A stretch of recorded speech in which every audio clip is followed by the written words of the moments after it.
ရင်ဆုံးအချိန်တိုင်းခွင့်ကောင်းပြင်ဆင်ပေးတဲ့ဖခင်ရဲ့ဂျေဇုတော်ကိုထူချီးမွမ်းပါတယ်ပြီးတော့ကျမတို့ကို post လိုက်ပို့ပေးတဲ့ကျမတို့ဆရာကြီးလည်းဖြစ်ပါတယ်ဆရာလျာနိုဂျေဇုတင်တယ်လို့ဒီနေ့ကနေပြောချင်တယ်ပြီးတော့ကျမနဲ့လိုက်လာတာကတော့ကျမရဲ့တငယ်ချင်းလူလည်းဟုတ်တယ်ညီမလေးလည်းဖြစ်တယ်အမှုတော်မြတ်ထဲမှာဒီအထူးသဖြင့် youth ministry မှာပေါ့နော်အထူးထူပါဝင်တာဖြစ်ပါတယ်ဆွမ်ဘုံလို့ခေါ်တယ်ဆိုတော့ခုနနေကျန်စကားပြောချင်တဲ့သူတွေရှိတယ်ဆိုရင်လည်းပြောလို့ရပါတယ်သူကို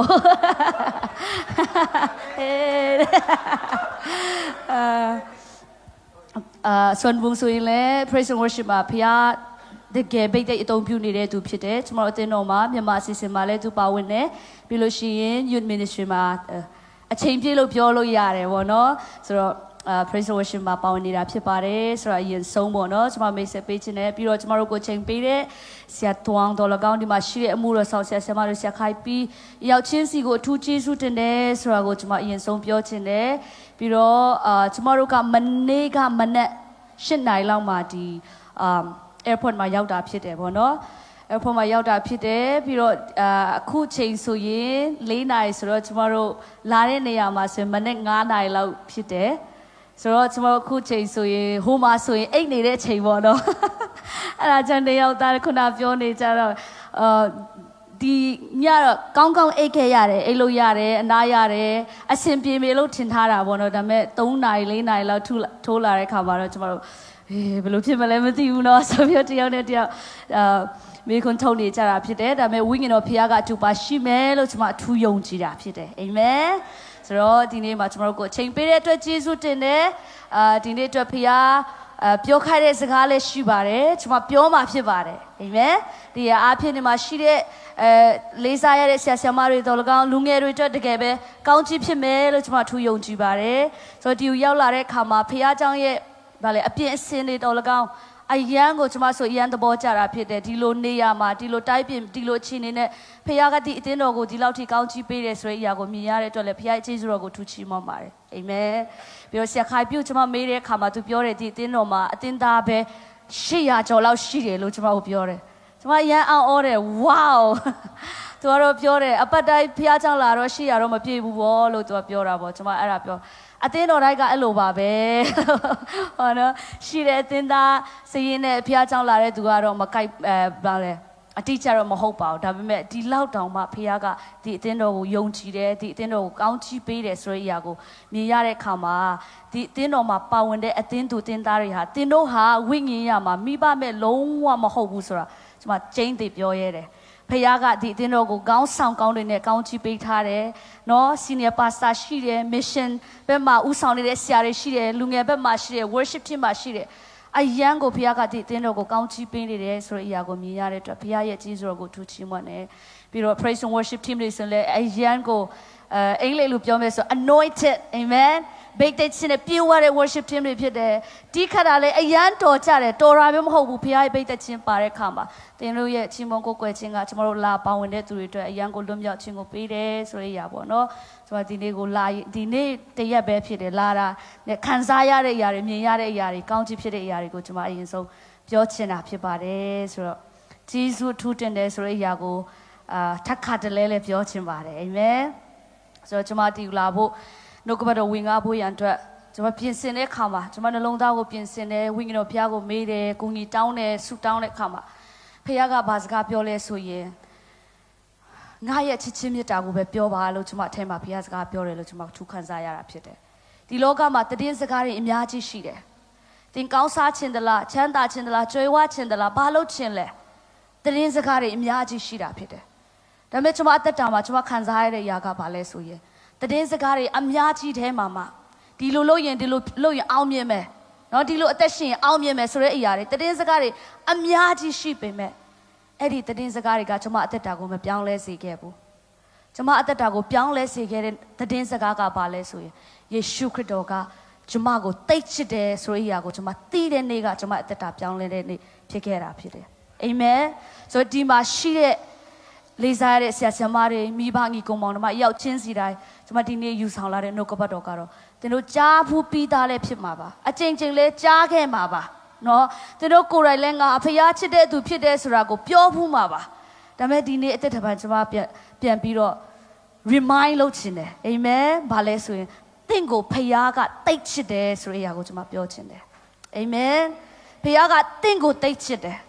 ဖခင်ကတင့်ကိုတိတ်ချစ်တာဖြစ်တယ်တင့်အတွက်ဖခင်ရဲ့အကြံစီကြီးကြီးမားမားရှိတာဖြစ်တယ်ဖခင်ကတင့်ကိုဒီနေရာပို့တဲ့အရာတခါလေသင်စဉ်းစားမှာဖြစ်တယ်ကိုမွေးဖွားခဲ့တဲ့တိုင်းပြည်လည်းမဟုတ်ဘူးနော်ပဝန်းကျင်မှာနားထောင်မယ်ဆိုရင်ကိုသိတဲ့ကြားဘူးတဲ့ဘာသာစကားလည်းမဟုတ်ဘူးအကြာကြီးနေခဲ့ပြီးသားသူတွေအတွက်တော့ဒီနေရာမှာသူတို့အသုံးပြုတဲ့ဘာသာစကားတွေလည်းနားလည်လောက်ပြီးသိနေလောက်ပြီးဒါပေမဲ့တချို့ဒီကိုရောက်တာမကြသေးတဲ့သူတွေလည်းရှိမှာဖြစ်တယ်သင်နားထောင်တဲ့အခါမှာသူတို့ပြောတဲ့ဘာသာစကားလည်းသင်မရင်းနေဘူးပြီးလို့ရှိရင်အနာကဘယ်လိုလုံးမလဲဘယ်လိုဖြစ်လာမလဲသိချတဲ့အဖြစ်သင်မှာမရှိဘူးဖြစ်ကောင်းဖြစ်မယ်ဒါပေမဲ့ဒီနေ့သိချသေးချတဲ့အရာသင်ပဲနေရာပဲရောက်ဘာပဲလုပ်ဘယ်လိုအခြေအနေမျိုးပဲနဲ့ပဲနေရမပြောင်းလဲမဲ့အရာကဘာလဲဆိုရင်သင်ကိုဖခင်ကတိတ်ချစ်တဲ့ဆိုတဲ့အရာဖြစ်တယ်သင်ကိုတိတ်ချစ်တဲ့ဖခင်ရှိတယ်ဆိုတဲ့အရာကဘယ်တော့မှမပြောင်းလဲမဲ့တမန်တရားဖြစ်ပါတယ်အာမင်သင်ကိုတိတ်ချစ်တဲ့သူဖခင်သခင်ကသင်ကိုရှာဖွေနေတယ်သင်နဲ့သူစကားပြောဖို့သင်နဲ့မိတ္တဟာယဖွေဖို့သင်နဲ့ယဉ်ကျေးကျွမ်းဝင်ဖို့ရအတွက်သင်ကိုရှာနေတယ်ဆိုတဲ့အရာကဘယ်တော့မှပြောင်းလဲမသွားမဲ့တမန်တရားဖြစ်ပါတယ်နှုတ်ကပတော်ကပြောနေတဲ့အရာလဲအဲ့ဒါပဲဖြစ်ပါတယ်ဖခင်ကချစ်လို့လူကိုဖန်ဆင်းတယ်လူနဲ့မိတ္တဟာယဖွဲ့ခြင်းတယ်လူတွေနဲ့နေ့ရက်တိုင်းမှာတွာလာခြင်းတယ်နှုတ်ကပတော်ထဲမှာကပောက်ချမ်းထဲမှာပြောထားတယ်ဖခင်သခင်ကအဲ့ဒီသူဖန်ဆင်းတဲ့ဥယျာဉ်ထဲမှာသူထားတဲ့သူဖန်ဆင်းထားတဲ့အာရနဲ့အေဝါကိုတွေ့ဖို့အတွက်လာတယ်လို့ပြောတယ်အဲ့ဒါကဘာကိုဖော်ပြလဲဆိုရင်ဖခင်ကလူသားကိုဖန်ဆင်းတဲ့အခါမှာသူ့ရဲ့ရည်ရွယ်ချက်တစ်ခုပဲရှိတယ်အဲ့ဒါကဘာလဲဆိုရင်သူတို့ကိုချစ်ဖို့အတွက်သူတို့နဲ့မိတ္တဟာယဖွဲ့ဖို့ရန်အတွက်ဖြစ်တယ်အဲ့ဒီအတွက်ဖခင်ကအဲ့ဒီရည်ရွယ်ချက်နဲ့ပဲ same reason amen အဲ့ဒီတူညီတဲ့ရည်ရွယ်ချက်နဲ့ပဲသင်နဲ့ကျွန်တော်ဟာဖန်ဆင်းခြင်းခံထားရတဲ့သူတွေဖြစ်ပါတယ်ကျွန်မဒီဖခင်ရဲ့ချစ်ချင်းမေတ္တာကိုနားမလည်ခင်အချိန်တုန်းကကျွန်မဗာမေးခုနေမေးဘူးလဲဆိုရင်အထူးသဖြင့်ကျွန်မဆယ်ကျော်သက်အရွယ်ရောက်လာတဲ့ခါမှာအဲ့ချိန်တုန်းကကျွန်မကိုယ်တိုင်လည်းဒီမလေးရှားမှာနေခဲ့တာဖြစ်တယ်73နှစ်မှာမလေးရှားကိုရောက်ခဲ့တယ်ဆိုတော့ကျွန်မဆယ်ကျော်သက်အရွယ်19နှစ်ထိမလေးရှားမှာအချိန်ကုန်ခဲ့တယ်ဖခင်ရဲ့ကျေးဇူးတော်ကြောင့်2နှစ်လောက်တော့ကျောင်းတက်ခွင့်ရခဲ့တယ်အဲ့ဒါပြီးတဲ့အခါမှာကျောင်းမှာကူညီပေးနဲ့စာတွေသင်ပေးတယ်စနေတနင်္ဂနွေနဲ့အားတဲ့ချိန်တွေမှာထမင်းဆိုင်တွေမှာတွားပြီးတော့ပကံတွားဆေးပြီးတော့ part time လုပ်တွေကျွန်မလုပ်ခဲ့ပူတာဖြစ်ပါတယ်ကျွန်မကိုယ်တိုင်ပြင်လေဆိုတော့ကျွန်မပြောချင်တဲ့အရာကဘာလဲဆိုတော့ဖခင်ရဲ့ချစ်ချင်းမြတ်တာကိုကျွန်မနားမလည်ခင်တော့ကမသိခင်တော့ကငါ့ကိုတိတ်ချစ်တဲ့ဖခင်ရှိတယ်ငါနဲ့အချိန်ယူချင်တဲ့ဖခင်ငါနဲ့ relationship build ချင်တဲ့ဖခင်ရှိတယ်ဆိုတော့ကိုကျွန်မမသိခင်တော့ကကျွန်မဗာမေးခဲ့လဲဆိုရင်ဘာဖြစ်လို့ငါဒီလောကမှာမွေးဖွားလာရတာလဲဘာဖြစ်လို့ငါဒီဆေးရဒုက္ခတွေကိုကြုံခဲ့ရတာလဲဖခင်ကငါ့ကိုဘာလို့ဒီအရာတွေကြုံစေတယ်လဲလို့ကျွန်မအချင်းနှစ်ပေါင်းများစွာလို့ပြောလို့ရတာဖြစ်တယ်နှစ်ပေါင်းများစွာကျွန်မမေးခဲ့တာဖြစ်တယ်ဖခင်ကိုလည်းအပြစ်တင်တယ်ကြုံခဲ့ရတဲ့အရာတွေကြုံနေရတဲ့အရာတွေကိုထင်တဲ့ကြုံအောင်မယ်လို့ထင်တဲ့အရာတွေတောင်မှအဲ့ဒီအရာတွေအပြင်ဖခင်ကိုမင်းကုန်ထုတ်တယ်ကိုတော့ဘာလို့ဒီအရာတွေကြုံစေတာလဲဖခင်ကိုမသိဘူးလားတိတ်တိတာပေါ့ခရစ်ယာန်မိသားစုတွေကနေကြီးပြင်းလာတယ်ဟုတ်တယ်နော်ပုံမှန်ဖခင်ကြောင့်သွားတယ်ဆန်နေတိုင်းဖခင်ကြောင့်သွားတယ်ဝတ်ရှိမှာလည်းပါဝင်တယ်ဒါပေမဲ့ကျွန်မကိုတိတ်ချစ်တဲ့ဖခင်ကချစ်ဖို့အတွက်ဖန်ဆင်းတယ်ဆိုတော့ကျွန်မမသိခဲ့တဲ့အချိန်မှာဖခင်ကိုချင်းအပြစ်တင်တဲ့မေးခွန်းတွေအမြဲတမ်းမေးခွန်းနေနဲ့ကျွန်မဖခင်ကိုမေးခွန်းမေးပြီးအပြစ်တင်ခဲ့တာဖြစ်တယ်ဒါပေမဲ့တနေ့မှာတော့ဖခင်ကကျွန်မကိုစကားပြောတယ်ဘာပြောလဲဆိုရင်ငါသမီးငါကတင့်ကိုချစ်ဖို့အတွက်ဖန်ဆင်းထားတာဖြစ်တယ်လို့ဖခင်ကကျွန်မကိုစကားပြောတာဖြစ်တယ်အာမင်အဲ့ဒီအရာကိုကျွန်မကြားလိုက်တဲ့နေ့မှာအော်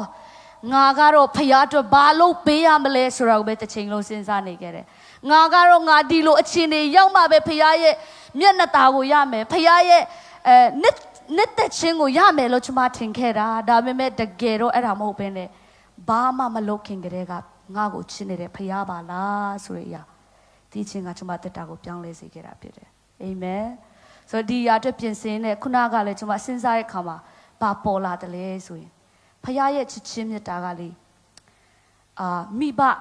နှစ်ပါးကနေမွေးဖွားလာတဲ့ကလေးတစ်ယောက်လိုပဲလို့ကျွန်မခံစားရတာဖြစ်တယ်ကလေးလေးဒီမှာရှင်မိဘတွေအများကြီးရှိတယ် ဆိုတော့ခလေးတယောက်မွေးဖွားလာတဲ့ခါမှာဒီမှာမိဘတွေပူနာလဲမှာပေါ့နော်ဆိုတော့မိဘမဟုတ်သေးတဲ့သူကတော့တိတ်နာမလဲဘူးမြင်ရတဲ့အရာပဲပြောတာပါဆိုတော့မိဘဖြစ်နေတဲ့သူတွေကတော့ပူနာလဲမယ်ဆိုတော့ဖခင်ကခလေးပေးလာတယ်မွေးဖွားလာတဲ့ခါမှာအဲ့ဒီခလေးကအသင်ပေါ်မှာဘာလုပ်ပေးပါဒီလိုလုပ်ပေးပါလို့တောင်းဆိုစရာတစ်စက်မှမလိုဘူးတခွန်းမှမလိုဘူးမိဘကဒီသားကဒီသမီးကအခုချိန်မှာဘာလို့အနေလဲမိခင်တွေကပြောတယ်လေသူတို့ခလေးငိုပြီးဆိုရင်ဘာလို့လဲနော်သမင်းစားချင်တာလားဘိုက်စားတာလားမလို့မို့ရှင်အိတ်ချင်တာလားပင်ပန်းတာလားချက်ချင်းသိတယ်လို့တောင်ပြောတယ်မိခင်တွေကပေါ့နော်အဲ့ဒီအတိုင်းပဲဘုရားကတင်တဲ့ကျွန်တော်ကိုဖန်ဆင်းတဲ့အခါမှာအဲ့ဒီအတိုင်းပဲဖြစ်တယ်ဘုရားကဖန်ဆင်းပြီးတော့โอเคငါအတွက်နေအရင်ဘာလုပ်ပေးမလဲလုပ်ပေးပြီးမှငါလုပ်ပေးမယ်လို့စောင့်နေတဲ့ဘုရားမဟုတ်ဘူးခလေးတယောက်မွေးဖွားလာတဲ့အခါမှာမိဘကတစိမ့်စိမ့်ကြည့်ပြီးတော့ငါသားငါသမီးဘာလို့အလဲခုချိန်မှာ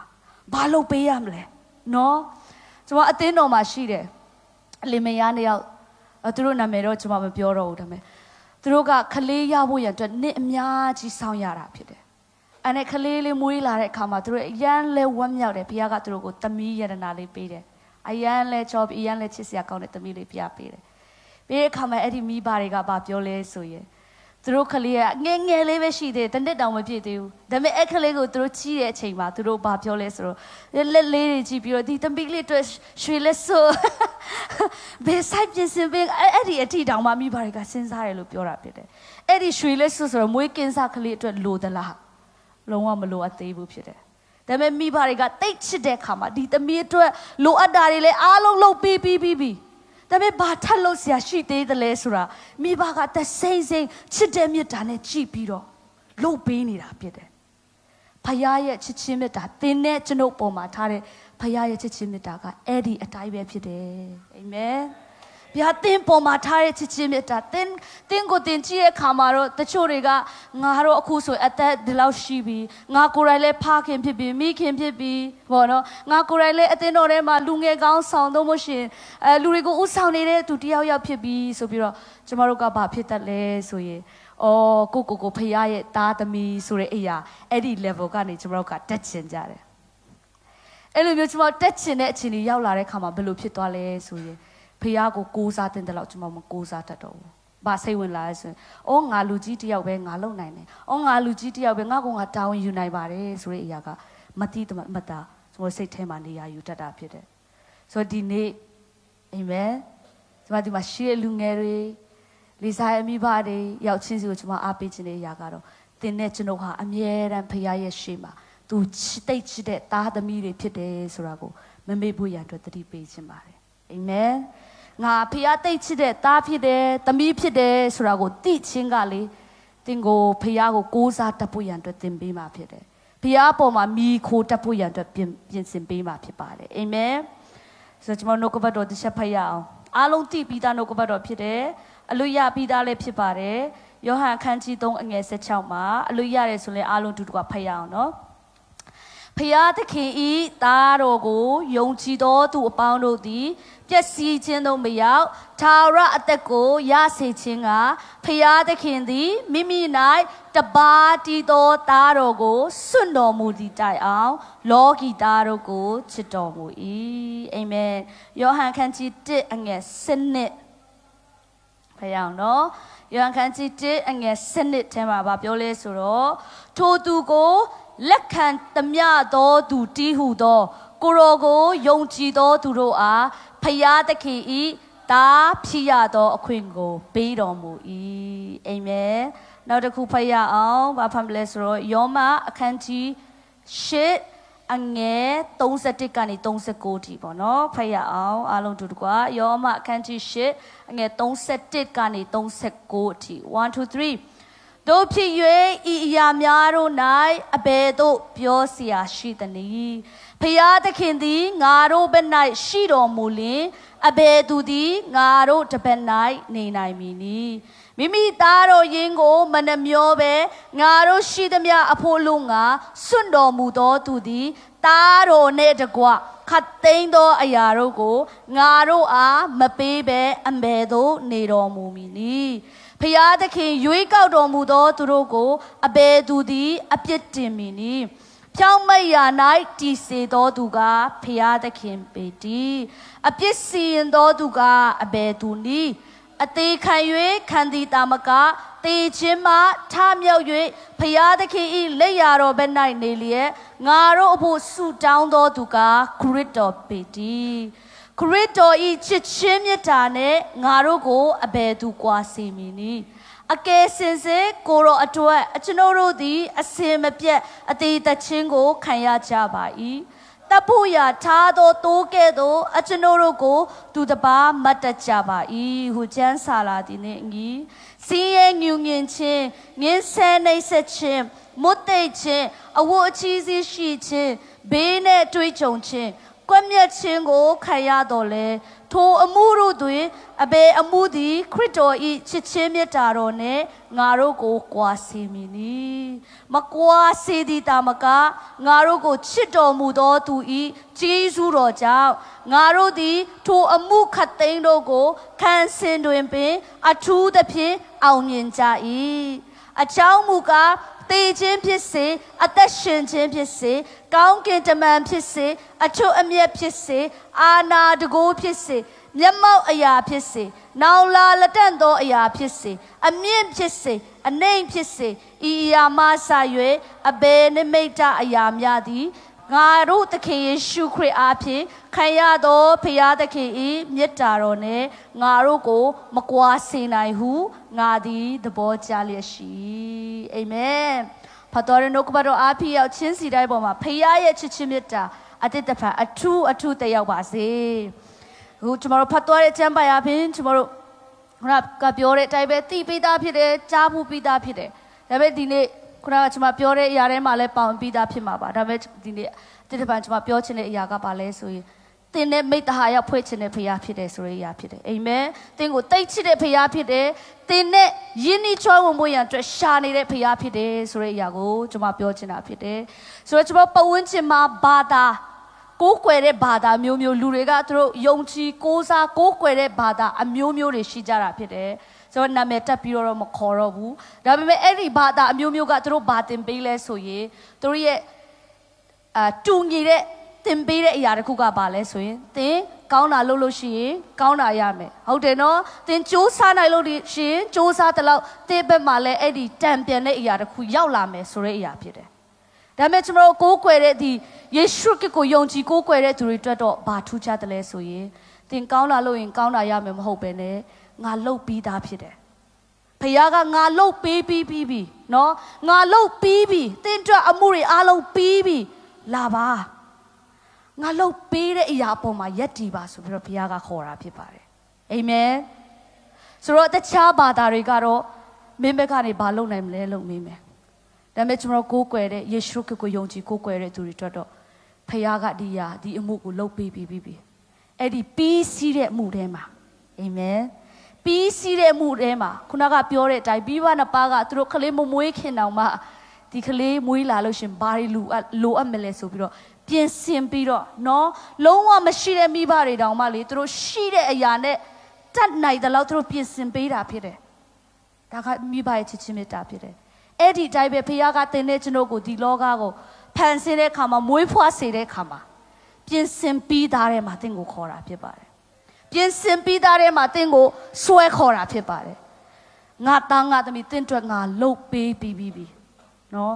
လှုပ်ပေးပြီပြင်ဆင်ပြီးပြီအလုံးစုံစင်သစ်ရှိပြီလာပါအဲ့ဒီပြီးစီးတဲ့အပေါ်မှာယက်တည်ဖို့ရန်အတွက်ဖခင်ခေါ်တဲ့သူတွေဖြစ်ပါတယ်ပြီးတော့နှုတ်ကပတ်တော်ထဲမှာကျွန်တော်ဗာမြင်ရလဲဆိုရင်First John ထဲမှာယောဟန်ပထမဩဝါဒစာထဲမှာဖခင်သခင်ဟာချစ်ချင်းမြတ်တာဖြစ်တယ်လို့ပြောတာဖြစ်တယ်အာမင်ချစ်ချင်းမြတ်တာဆိုတော့ကဖခင်အထဲကနေစီးစင်းတဲ့အရာမဟုတ်လို့ရှင်မိဘတွေဆိုရင်သူတို့သားသမီးတွေပေါ်မှာသူတို့ချစ်တဲ့အရာရှိတယ်ခါလေကြရင်မိဘတွေဆိုတော့ကသူတို့ထောက်ပံ့ပေးတဲ့အရာတွေလည်းရှိတယ်အဲ့ဒီတိုင်းပဲဖခင်ကချစ်ချင်းမြတ်တာဖြစ်တယ်ချစ်ချင်းမြတ်တာဖြစ်တယ်လို့ပြောတဲ့အခါမှာသူ့ရဲ့ဒီဘယ်လိုပြောမလဲသူရဲ့ဖျားဖြစ်တဲ့အရာကနေဒီလိုမျိုးခွဲထွက်ပြီးတော့ဒါလည်းဟုတ်တယ်မဟုတ်ဘဲနဲ့ဒီဖျားဆိုတဲ့အရာကချစ်ချင်းမြတ်တာဖြစ်တာဖြစ်တယ်အာမင်နားလည်မလားမသိဘူးကျွန်မပြောရနားလည်လားဆိုတော့ဖျားလို့ပြောတဲ့အခါမှာချစ်ချင်းမြတ်တာဖြစ်တယ် ချစ်ချင်းမြတ်တာဖြစ်တဲ့ခါမှာဘာဖျားကဘာဆာငတ်တယ်လဲဆိုရင်ယင်းဤကျွမ်းဝင်စွာသူနဲ့မိတ်တဟာရဖွဲ့မဲ့သူကိုဖျားကဆာငတ်တာဖြစ်တယ်ယင်းဤကျွမ်းဝင်စွာသူနဲ့စကားပြောမဲ့သူသူကိုအချိန်ပေးမဲ့သူသူမျက်နှာကိုရှာမဲ့သူကိုဖျားကဆာငတ်တာဖြစ်တယ်အဲ့ဒါကဖျားရဲ့ဖြစ်ခြင်းဖြစ်တယ်အာရန်နဲ့အေဝါကိုဖန်ဆင်းတဲ့ခါမှာလဲအဲ့ဒီရည်ရွယ်ချက်နဲ့ပဲဖျားကဖန်ဆင်းတယ်အာရန်နဲ့အေဝါကနေစင်းသက်လာတဲ့တင်တဲ့ကျွန်တော်လည်းအဲ့ဒီရွယ်ချက်ပဲဖြစ်တယ်ခုနကကျွန်မပြောထားတဲ့အတိုင်းဖြစ်တယ်ဆိုယောဟန်3:16ထဲမှာတပါးသီးသောသားတော်ကိုတောင်မှစွတ်တဲ့အကြောင်းရင်းကပါလဲဆိုရင်အာရန်နဲ့အေဝါရဲ့စကားနာမခံခြင်းကြောင့်ပျက်စီးသွားတဲ့အဲ့ဒီယင်းဤကျွမ်းဝင်ခြင်းကိုပြန်တိဆောက်ဖို့အတွက်တသက်ဖြစ်တယ်အဲ့ဒီပြန်တိဆောက်ဖို့ရန်အတွက်သူ့မှာရှိတဲ့တပါးသီးသောသားတော်ကိုပင်လင်စွန့်ပြီးတော့ဒီနေ့ကျွန်တော်ကိုဖခင်ကရှာတာဖြစ်တယ်အာမင်အာမင်ဆရာကြီးဆရာမုံတောင်ရဲ့တရားဟောချက်တွေကြားဖူးတဲ့သူရှိမှာပါဆိုတော့ဆရာကဒီကျမ်းပိုက်ကိုဖတ်တဲ့ချိန်တိုင်းမှာသူကဘာပြောခိုင်းလဲဆိုရင်လောကီသားတို့ကိုချစ်တော်မူ၏လို့ပြောတဲ့နေရာမှာကိုယ်နာမည်ကိုတက်ပြီးတော့ဆိုခိုင်းတယ်အဲ့ဒီအရာကအယံကိုရေးကြည့်တာဖြစ်တယ်ဖခင်ကဟုတ်တယ်ချစ်ချင်းမြတ်တာဖြစ်တယ်ဟုတ်တယ်လောကီသားတွေကိုချစ်တယ်ဟုတ်တယ်ဖခင်ကခွဲခြားခြင်းမရှိဘူးအားလုံးကိုချစ်တယ်ဟုတ်တယ်မှန်တယ်ဒါကတော့လောကသားအားလုံးတော့မှသူတို့ခံယူလို့ရတဲ့အရာတစ်ခုဖြစ်တယ်ဒါပေမဲ့ဘယ်အရာကပြောင်းလဲစေတယ်လဲဆိုရင်အဲ့ဒီဖခင်ကငါ့ကိုချစ်တယ်ဆိုတာကိုသင်နားလည်တဲ့နေ့ကသင်တက်တာကိုပြောင်းလဲစေမှာဖြစ်တယ်အာမင်လောကီသားပေါင်းအတွက်သူ့ရဲ့တပါးတီတော်သားတော်ကိုစွန့်တာဟုတ်တယ်မှန်တယ်ဒါပေမဲ့အဲ့ဒီအရာထပ်ပို့ပြီးနဲ့နေတဲ့အရာကပါလဲဆိုငါအတွက်ဖြစ်တယ်အဲ့ဒီအရာကငါအတွက်ဖြစ်တယ်လို့သင်နားလဲတဲ့နေ့ကသင်တက်တာကိုပြောင်းလဲစေမှာဖြစ်တယ်သင်ရဲ့အသွေးခေါ်တွေကိုပြောင်းလဲစေမှာဖြစ်တယ်အာမင်ဟောကျွန်တော်တက်ခံတဲ့အရာအနည်းငယ် detail ပြောမယ်ဆိုရင်ခုနကပြောတဲ့အတိုင်းပဲဆယ်ကျော်သက်အရွယ်နေ့အများကြီးကျွန်မမလေးရှားမှာနေခဲ့တယ်မိခုနှစ်မျိုးမျိုးဖျားကိုမေးခဲ့တယ်အပြစ်တင်ခဲ့တယ်ကျွန်မကဘာလဲဆိုတော့မိဘမဲ့အနေနဲ့ကျွန်မကြီးပြင်းလာတာဖြစ်တယ်မိဘနှစ်ပါးစလုံးကကျွန်မငယ်ငယ်ရွယ်ရွယ်မှာဆုံးပါသွားတဲ့အခါမှာမိဘမဲ့အကြောင်းမှလည်းနေခဲ့ဘူးတယ်ပြီးလို့ရှိရင်73နှစ်အရွယ်မှာကျွန်မဦးလေးတွေရဲ့အကူအညီနဲ့ကျွန်တော်မောင်နှမတွေမလေးရှားကိုရောက်လာတယ်ခုနကပြောတဲ့အတိုင်းလူငယ်ဖြစ်လာတဲ့အခါမှာလိုချင်တဲ့အရာတွေလည်းများလာတယ်ဖြစ်ချင်တဲ့အရာတွေလည်းများလာတယ်ပြကြုံရတဲ့အရာတွေလည်းကိုငယ်ငယ်တုန်းကဘာမှမသိတဲ့အချိန်တုန်းကနဲ့မတူတော့ဘူးကြုံရတဲ့ခက်ခဲတွေပုံများလာတဲ့ခါမှာဖះကိုကျွန်မမျိုးမျိုးမေးခွန်းထုတ်တယ်ကျွန်မဖះကိုမေးတယ်ကျွန်မဖះကိုဘာအမြဲတမ်းအဖြစ်တင်ခဲ့တယ်လဲဆိုရင်ဘာဖြစ်လို့ကျွန်မရဲ့မိဘတွေကိုစောစီစီခေါ်သွားရတာလဲဆိုပြီးတော့အမြဲတမ်းကျွန်မဖះကိုပြစ်တင်ပြီးတော့ကျွန်မအမြဲတမ်းဖះကိုစိတ်ဆိုးခဲ့တာဖြစ်တယ်ကျွန်မငယ်အဲ့ဒီအချိန်တစ်လျှောက်လုံးမှာတခုခုကြုံလာပြီဆိုရင်လေအော်ငါမှမိဘမရှိလို့တခုခုလူတွေကစကားပြောလာပြီဆိုအော်ငါမှမိဘမရှိလို့ဆိုအဲ့ဒီအရာကိုပဲကျွန်မကအမြဲတမ်းဒါကြောင့်ဖြစ်တယ်ဆိုပြီးတော့ဖះကိုအမြဲတမ်းကျွန်မမေးခွန်းထုတ်ခဲ့တယ်ဒါပေမဲ့ဖះရဲ့ကျေးဇူးတော်ကြောင့်ကျွန်မအသက်16နှစ်ကျော်16နှစ်ကျော်လောက်ကျွန်မရောက်လာတဲ့ခါမှာဖះရဲ့လမ်းဖွင့်ပေးခြင်းအပြင်ဖះကိုစာငတ်တဲ့နှလုံးသားကျွန်မအထဲမှာပြောင်းဝင်လာပြီးတော့ကိုရောဒီအချိန်မှာတော့တမီကိုရောနဲ့မတွေးလို့မဖြစ်တော့ဘူးကိုရနဲ့မတွေ့ရလို့ရှင်ကိုရစီကစကားတခုမဲ့ဖြစ်ဖြစ်ကျွန်မမချားရလို့ရှင်တမီးမချားရလို့ရှင်ကျွန်မရှေ့ဆက်လို့ရမှာမဟုတ်တော့ဘူးဆိုတဲ့တွေးကျွန်မအထဲမှာဝင်လာတာဖြစ်တယ်တကယ်လေအဲ့ဒီချိန်တုန်းကအဲ့လိုမျိုးခံစားခဲ့ရတာဖြစ်တယ် UN ဆောက်ရတယ်ဘယ်ချိန်မှာအဲ့ဒီရုံးကလည်းဖုန်းခေါ်မလဲဆိုတာလည်းကျွန်မတို့မသိဘူးเนาะငယ်ငယ်ရွယ်ရွယ်နဲ့မလေးရှားကိုရောက်တယ်အသက်တွေလည်းတဖြည်းဖြည်းကြီးလာတယ်မျောလင့်ချက်ဆိုတာလည်းဘာမှမရှိဘူးအနာဂတ်ကိုအဲ့ဒီချိန်လုံးကကျွန်မအနာဂတ်ကိုတွေးလိုက်တယ်ဆိုရင်ကျွန်မရဲ့မြင်ရတဲ့အရာကဘာလဲဆိုရင်မောင်မိုက်အတိပဲဖြစ်တယ်ဒီမှာရှိတဲ့သူတို့ချို့အတွက်နားလည်နိုင်မယ်လို့ကျွန်မထင်တယ်ကြုံခဲ့တဲ့သူတွေလည်းအများကြီးရှိမှာပါကြုံနေရတဲ့သူလည်းရှိမှာပါအဲ့ချိန်လုံးကကျွန်မလာမယ့်အနာဂတ်မှာနောက်တစ်နှစ်မှာနောက်9နှစ်မှာဘာဖြစ်လာမလဲဘာလုပ်ချင်လဲလို့တယောက်ယောက်ကကျွန်မကိုမေးခဲ့တယ်ဆိုရင်ကျွန်မမှာဖြေလုံးဝမရှိဘူးစဉ်းစားတဲ့ချိန်တိုင်းမောင်မိုက်အတိဖြစ်တယ်အမောင်ကြီးပဲကျွန်မမြင်ရတာဖြစ်တယ်အဲ့ဒီချိန်မှာခုနကကျွန်တော်ပြောတဲ့အတိုင်းပဲကိုရောနဲ့မတွေးလို့မဖြစ်တော့ဘူး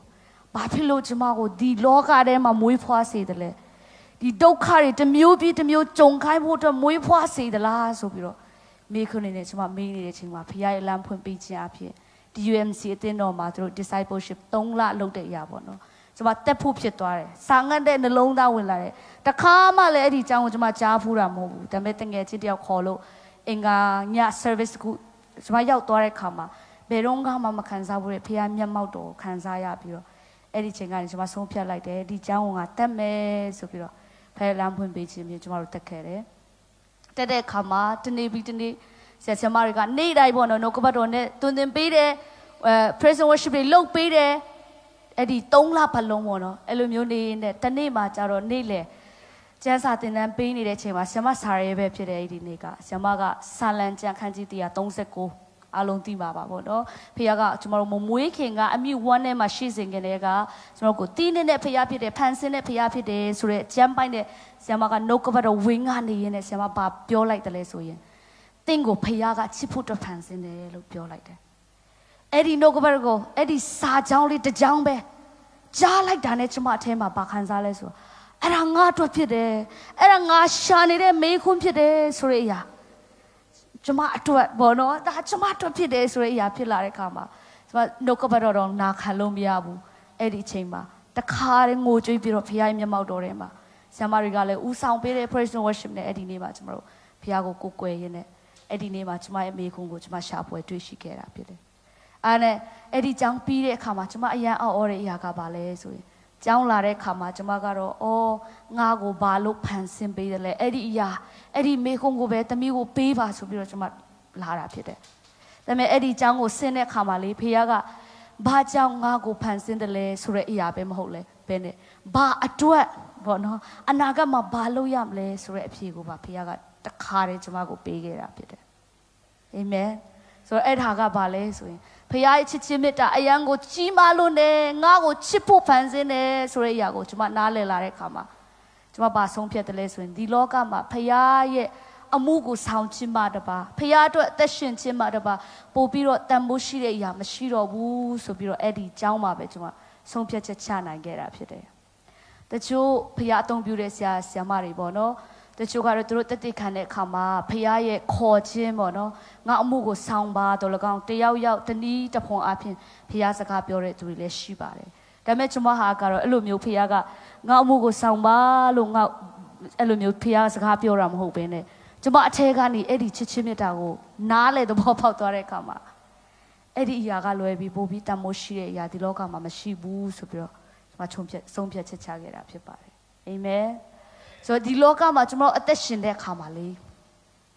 အထူးသဖြင့်ကျွန်တော်ဖျားเจ้าမှာပါဝင်လာတဲ့အခါမှာဘာတွေကျွန်တော်စိတ်ထဲမှာပေါ်လာတယ်လဲဆိုရင်ငါဖျားအတွက်ဘာလုပ်ပေးနိုင်မလဲငါအားဖြင့်ဖျားဘုံတော်ဘယ်လိုထင်ရှားမလဲဆိုတဲ့အရာကကျွန်တော်ဖျားเจ้าကိုလာတဲ့လူငယ်များစုရဲ့မေးခွန်းဖြစ်တယ်လို့ကျွန်မမြင်တယ်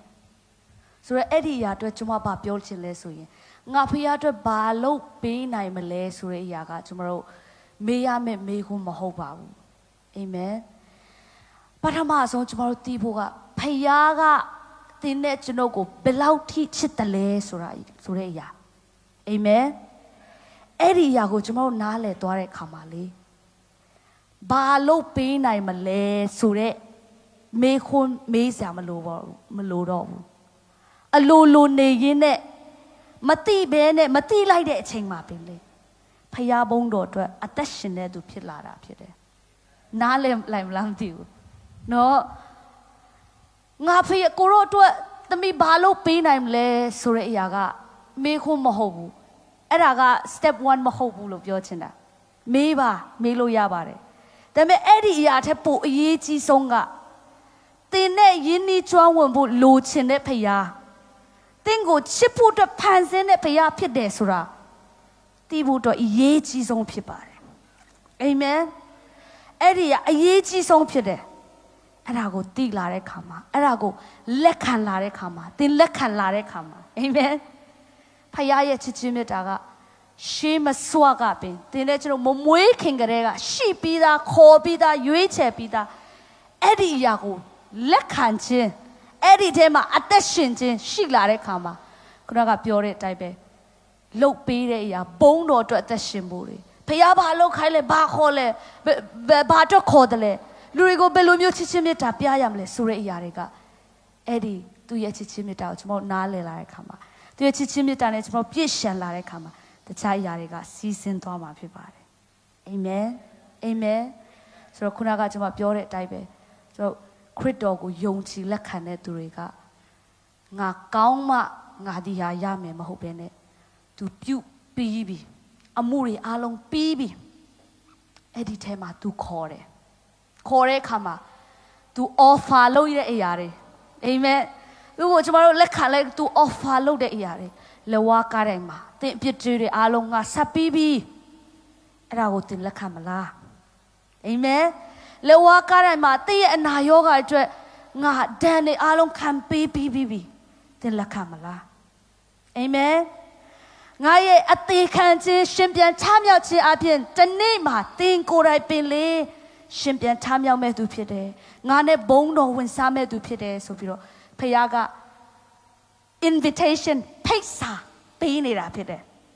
အဲ့ဒါကိုကျမတို့လက်ခံမလားအာမင်အာမင်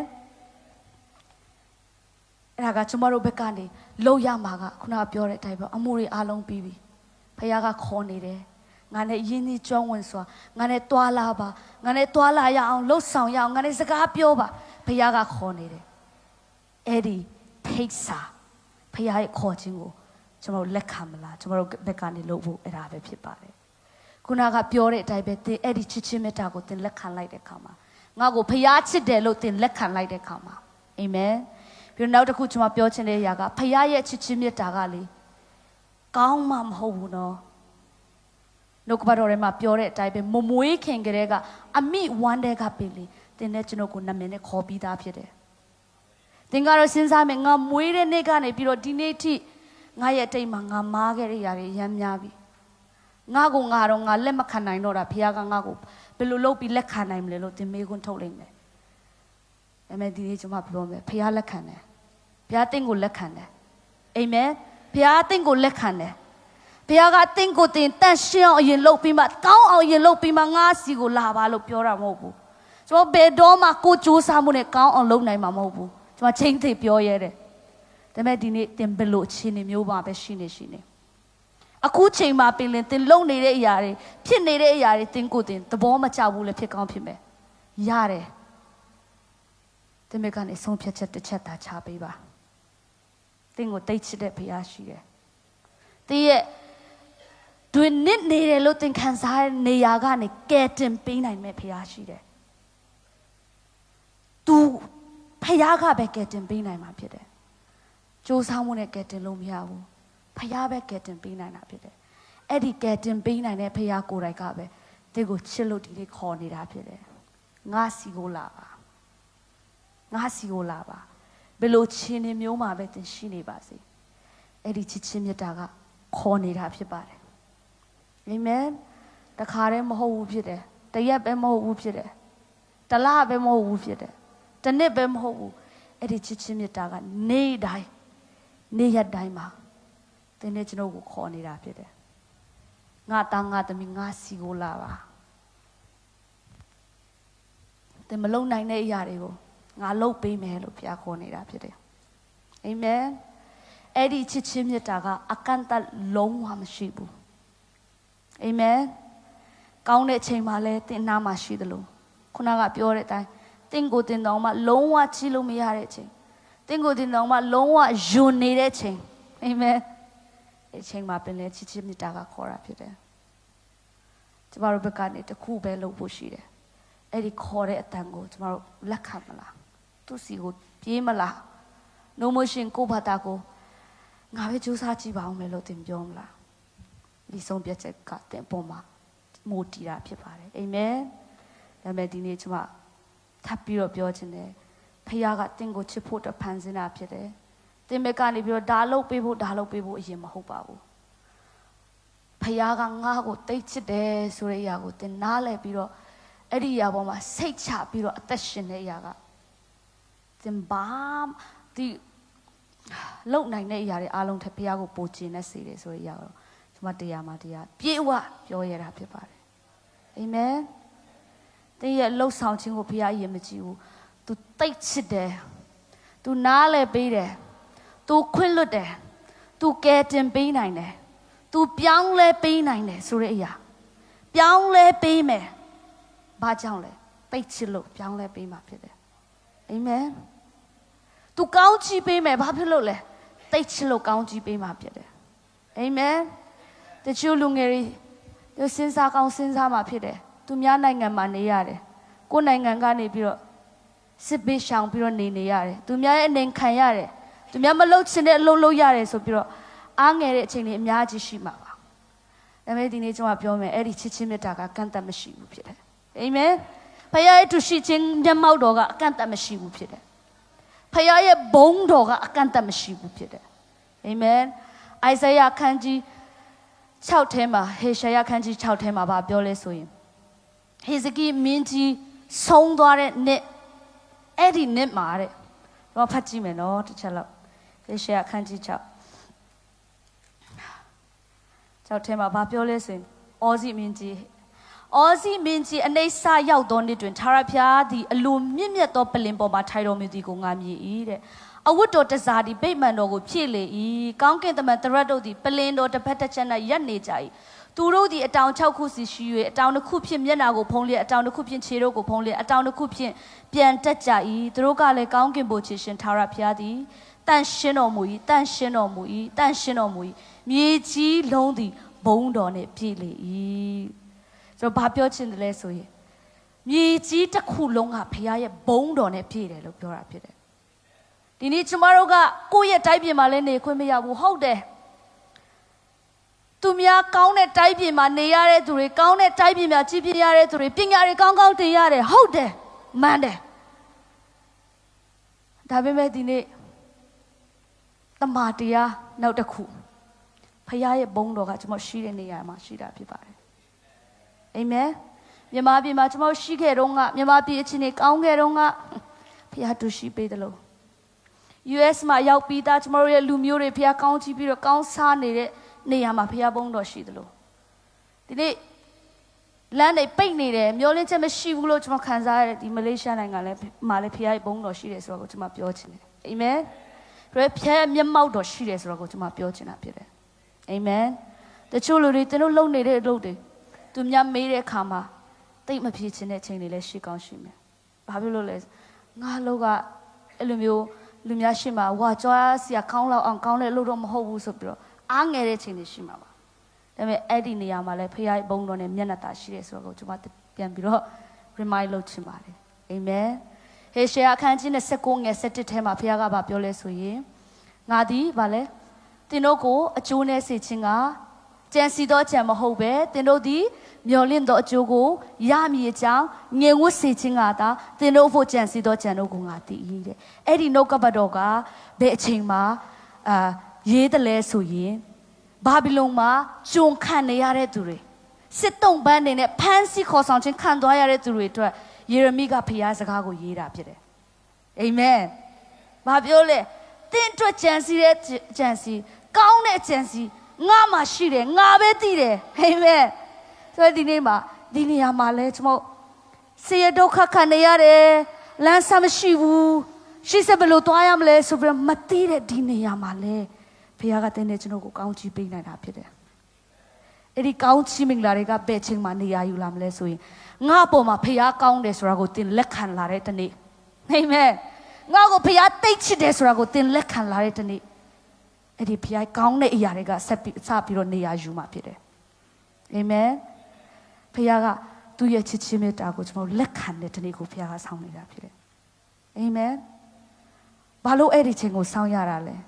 ဘုရားကဘယ်တော့မှဇွတ်အတင်းအလုပ်လုပ်တဲ့ဘုရားမဟုတ်ဘူးသင်နဲ့ကျွန်တော်ကိုအမြဲတမ်းရွေးချယ်ခွင့်ပေးတဲ့ဘုရားဖြစ်တယ်အာမင်ရွေးချယ်ခွင့်မပေးဘဲနဲ့ तू တိတ်ချစ်လို့ဆိုပြီးတော့ဇွတ်ပဲလုပ်နေတယ်ဆိုရင်အဲ့ဒါကမမှန်တော့ဘူးဟုတ်တယ်နော် freedom of choice ဆိုတာလေနော်ရွေးချယ်ခွင့်လွတ်လပ်စွာရွေးချယ်ခွင့်ဘုရားကပေးတယ်သူတင်တဲ့ကျွန်တော်ကိုတိတ်ချစ်တယ်လက်ခံမလားလက်ခံမယ်ဆိုရင်အဲ့ဒီလက်ခံခြင်းရဲ့အကျိုးဆက်တွေအများကြီးပါတယ်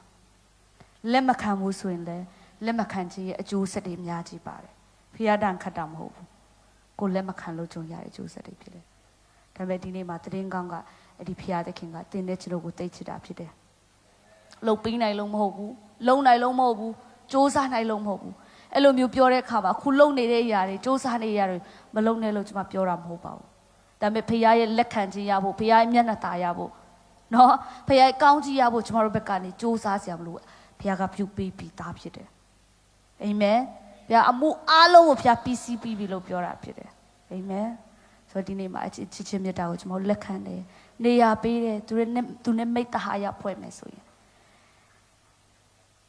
ဖခင်ကတင်းတွက်ပြင်ဆင်ပေးတဲ့အရာတွေတင်းတဲ့စင်ပြီးတဲ့စင်ပိုပြီးတိုးပြီးတော့မြင်လာမှာဖြစ်တယ်အဲ့ဒီခါမှာဒီယုံကြည်ခြင်းတွေလည်းဖခင်ကတိုးပေးအောင်မှာဖြစ်တယ်ကောင်းချီးပေးမှာဖြစ်တယ်လမ်းဖွင့်ပေးခြင်းတွေအာမင်ဒီနေရာမှာလူအနေနဲ့မြင်လို့ရှိရင်အစင်မပြေဘူးလို့ထင်ရဲ့အခြေအနေဖြစ်လိမ့်မယ်ဒါပေမဲ့အဲ့ဒီဖခင်ရဲ့ချစ်ချင်းမြတ်တာကိုသင်လက်ခံပြီးတော့အဲ့ဒီဖခင်နဲ့သင်သွားလာတယ်ဆိုရင်အာမင်ဖခင်ကောင်းမြတ်ခြင်းတွေဖခင်ရဲ့အလိုတော်တွေသင်အသက်တာထဲမှာတစ်ခုပြီးတစ်ခုပြည့်စုံလာမှာဖြစ်တယ်ဆိုတော့ကိုကျွန်မပြောချင်ပါတယ်အာမင်ဆိုရယ်ဖခင်ရဲ့မျက်မှောက်တော်အကန့်အသတ်မရှိဘူးဖခင်ရဲ့ချစ်ချင်းမြတ်တာအကန့်အသတ်မရှိဘူးဖခင်ရဲ့ဘုန်းတော်သင်ရှိတဲ့နေရာတိုင်းမှာရှိတယ်ကဘာမြေကြီးတစ်ခုလုံးကိုဖခင်ရဲ့ဘုန်းတော်ကလွှမ်းမိုးထားတယ်ဆိုရယ်တည်င်းကောင်းဒီနေ့မှာကျွန်မပြောချင်တာဖြစ်ပါတယ်အာမင်အားလုံးကိုကျေးဇူးတင်တယ်ဆိုတော့